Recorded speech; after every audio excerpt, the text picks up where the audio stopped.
Erica Abraham. Forward, and I'll need to swear you in. And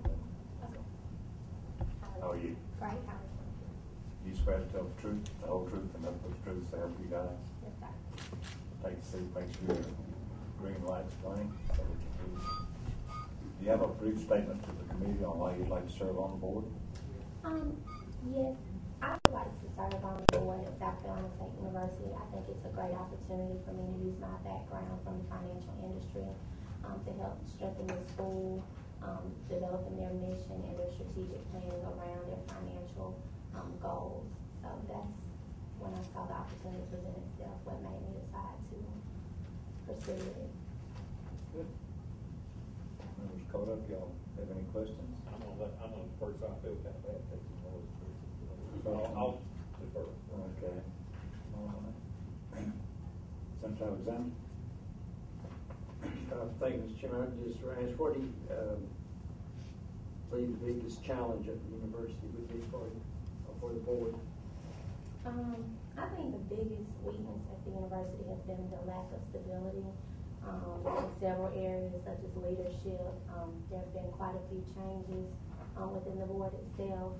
So I think having stability and some consistency in the board, as well as the school and the leadership, will set the tone for everything else that happens at the school, because they're going to look to the leaders for direction. So if that's constantly and ultimately changing, I feel like the school isn't feeling like they have a clear direction they're all going in with a unanimous goal. I am running for seat number 8 for South Carolina State Board of Trustees. As you can see from my packet, I'm originally from Orangeburg, South Carolina. I have a very good working knowledge and familiarity with the school, even though I did not attend South Carolina State. Be quite frank with you, my grandmother's home is basically a block away from the school. It was the first school I ever set foot on. It really gave me an idea of what an institution of higher education is all about. So, like most, I've looked at some of the challenges that the school has faced, recent challenges, and I see that there's an opportunity for me to assist and try to get the school back on the proper footing that it should be on. And with that, I'm opening myself up as a candidate. Thank you. Question? Yeah. All right. Mr. Whitmire. Welcome, Mr. Avery. Thank you. I noticed you on question 4, you're talking about trying to actively recruit faculty and students from all over the world. Yes, sir. How are you going to do that? Well, I just think you really have to make a concerted effort to go out. Now, obviously, I don't know the ins and outs of the school's finances. I know from what I've read in the paper that there are some challenges there.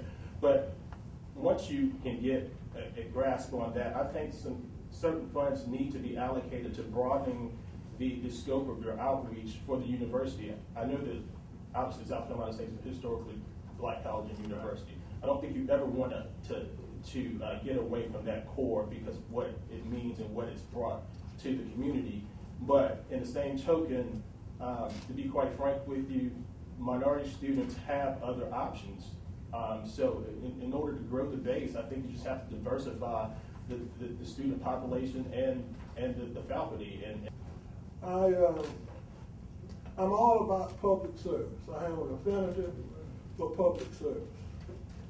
And that's what this position, if you elect me, is all about with me.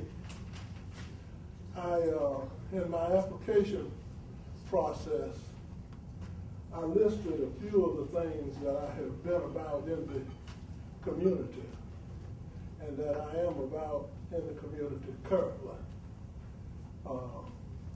But in particular, I'm concerned about South Carolina State College. I graduated there. I'm an active member of the alumni. I contribute regularly and I think mightily for a person of my size. But I'm serious about the school and I'm concerned about it, to be very frank with you. And rather than continuing to talk about it, I have decided to attempt to do something about it. And I guess we'll get into the particulars later on if you need to, but I'm just concerned about the school because at the end of the day, there will be no losers except the students. And I have taken that very seriously. I really appreciate the opportunity, and I'm open to any further questions, comments, what have you. Thank you, sir. It is open. Members, do you have any questions? Mr. Reardon? I'd just like to say that Senator. certainly he's a man of honor, but also he's a man of honor, but he's also a person who has civically reached out to help others for years and years.